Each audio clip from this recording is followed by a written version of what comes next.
Today's broadcast of St. Anthony Overnight is brought to you in memory of David Clemente.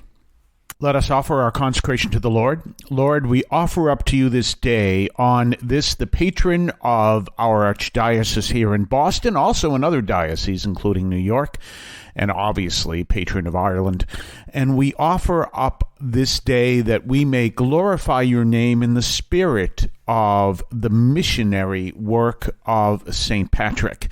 We remember that his devotion to the people of Ireland, even though he himself was not Irish, was a powerful reminder of how we are called to be citizens of heaven, but working as missionaries in the world. And we ask this through Christ our Lord. Well, as you heard, today is March 17th. It is, in fact, the day that we recognize St. Patrick as the saint of this day, and he is the patron of the Archdiocese of Boston. He's patron of the Archdiocese of New York. He's patron of many dioceses throughout the world, and a lot of that happens to do with the Irish missionaries who went out and brought the message of the gospel in so many ways in the spirit of St. Patrick. As you heard, St. Patrick was not Irish. He was British. And I will never, ever, ever forget something that happened to me a long time ago. It's one of those nightmare stories, and I was the one who said the words that caused the nightmare, I guess you could say. What happened is I had a really bad cold one day. And of course, obviously, this was long before COVID, so if you were sick, you still had to do the Mass. And I wasn't feeling well at all, and I had to do the Mass, and it happened to me on March 17th.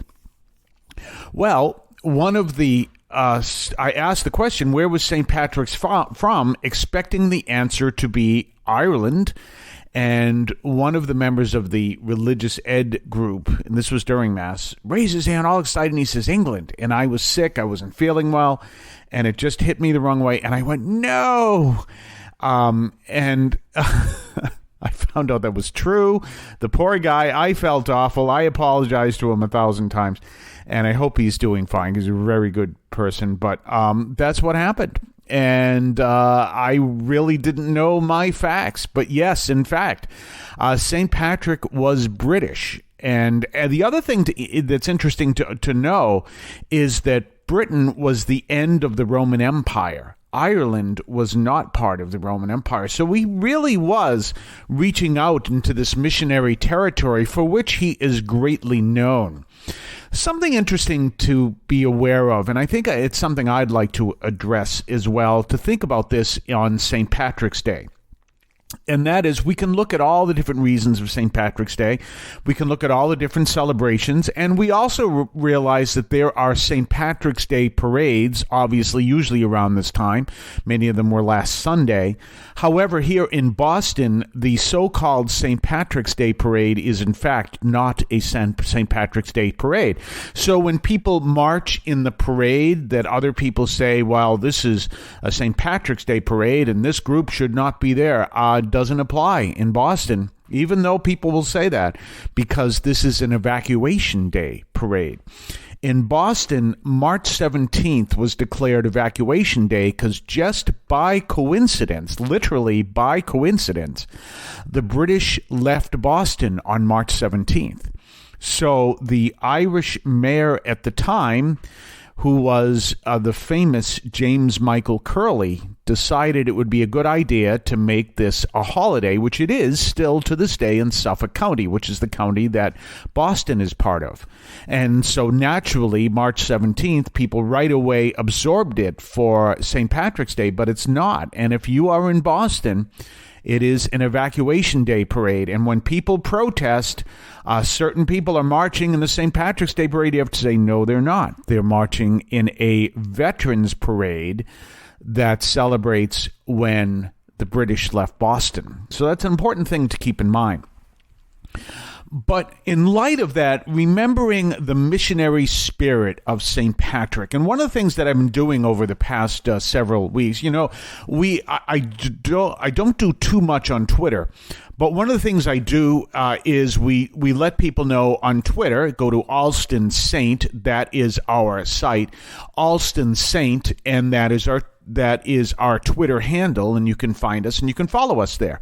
But if you look, there's a lot of argument and dissent and complaining and finger pointing and everything else within the Catholic community. I mean, it's all over Twitter, but that's Twitter. But within the Catholic community, there's all this. And I was looking at that, and as I'm thinking of what to say today, I've been thinking of saying something about that for a while. You have to ask the question, what would St. Patrick say about all that? Because it doesn't do anyone any good to prove themselves right if they're doing it at the expense of the gospel. I remember a wonderful nun from Puerto Rico, here in the United States. She was in the United States, Puerto Rican nun, Sister Celeste. I've mentioned her name several times. Wonderful, wonderful person. And she used to always remind me, remember, Father, in all things charity. And she would have to remind me because I could walk down that Twitter path too.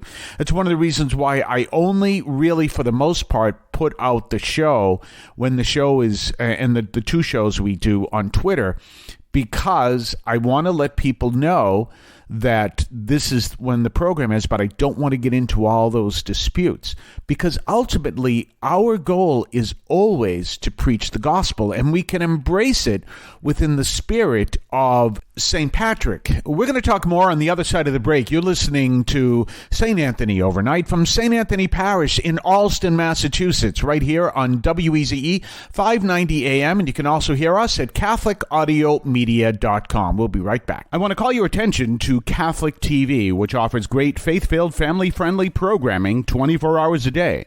You can find your cable channel at www.getcatholictv.com, and you can watch online on the free apps or check out the YouTube channel. Daily Mass, Rosaries, the Divine Mercy Chaplet, and the Our Lady of Perpetual Help Novena are all available online and on demand. Check out CatholicTV.com. Do you know that you can put together an adoration chapel of your own in your own house? With concerns surrounding the coronavirus and social distancing, many miss the opportunity to pray before the Blessed Sacrament. However, with a little ingenuity, it is quite easy, and you are not doing anything irreverent or illicit. Simply search Eucharistic Adoration Live on YouTube, and several live channels in different parts of the world will pop up. Now you can engage in Eucharistic adoration in your own home if it is not available in your local parish church. Eucharistic Adoration Live on YouTube. St. Anthony Parish, Allston, Massachusetts. And don't forget our own website, CatholicAudiomedia.com. That's CatholicAudiomedia.com. You can check out our website, check out the archives of the show. You can check out our Substack newsletter. Please subscribe to that if you'd like. And you can check out also the blog where you can see the homily that I put there. And you can check out all kinds of things over there. You also check out our shopping. You can buy my latest book there, by the way. And that's a book that lets you buy either hardcover version or we have a Kindle version, and so that is there. We also have some mugs that are kind of interesting. You can check those out as celebration of who we are as Catholics. So please consider checking that out. And do remember, during this time, this wartime, please be people of prayer and take seriously the idea of adoration. We have adoration every Wednesday night at St. Anthony Parish in Allston. And if you can't make adoration in your own parish or in our parish, feel free to do what you just heard, which is do the adoration, make adoration in front of a streaming of Eucharistic adoration. So anyway, it's important for us to realize that as Catholics, and also those who aren't Catholic who are listening as Christians, our mission is to live the gospel. It's not to win battles. The only battle we want to win against is the battle against the kingdom of the devil. And the kingdom of the devil wins a battle by getting people to turn against each other. What is the one thing that the devil wants more than anything else? And that is division. I've said it many times here before, but I'll say it again. At St. Peter's Lutheran, one day, they change the signs all the time in churches, and so I don't know if they've done it more than one day. But this was a long time ago. St. Peter's Lutheran Parish in East Hampton, Massachusetts. On my way to Mount Tom, by the way. I was on my way there, and they have a little sign of the church. You can see that on the road. I forget what road that is.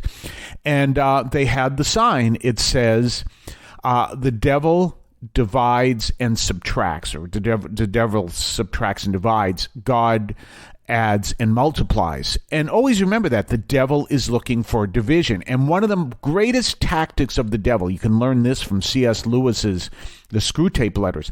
One of the greatest tactics of the devil is to get people to do his work in the name of God. That's always one of the greatest tactics. You can think the greatest tactic of the devil is to lead you to walk down the path of sin that is very obviously sin. Say, for example, he can lead you down the path of getting drunk tonight and maybe driving drunk. There you go. That is a grave sin. It's a very serious sin. You have to confess it. It's something you should absolutely never do. It's not only a crime, it's a very grave sin. Okay, and you could say, oh, that's one of the ways the devil works. Okay. No, the devil works also more effectively by getting you to believe that you are doing God's work when you're actually doing the devil's. And what's the greatest way you can do that? When you are communicating that which causes division.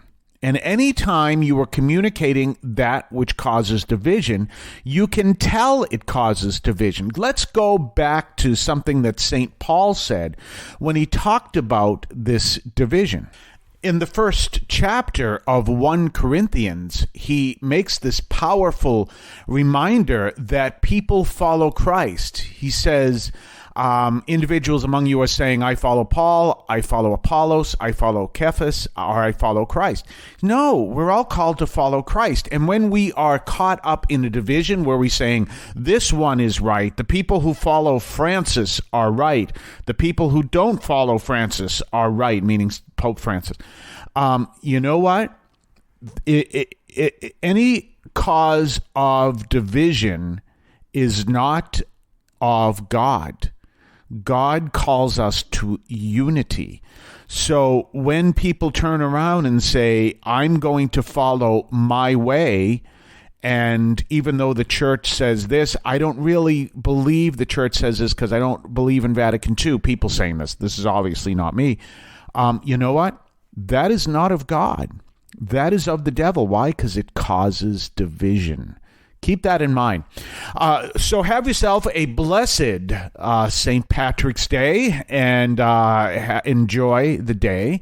And in the meantime, have yourself a blessed day. We'll talk to you tomorrow here on St. Anthony Overnight from St. Anthony Parish in Allston, Massachusetts, right here on WEZE and CatholicAudiomedia.com. This broadcast of St. Anthony Overnight is in memory of David Clementi. In Cristo vivimos.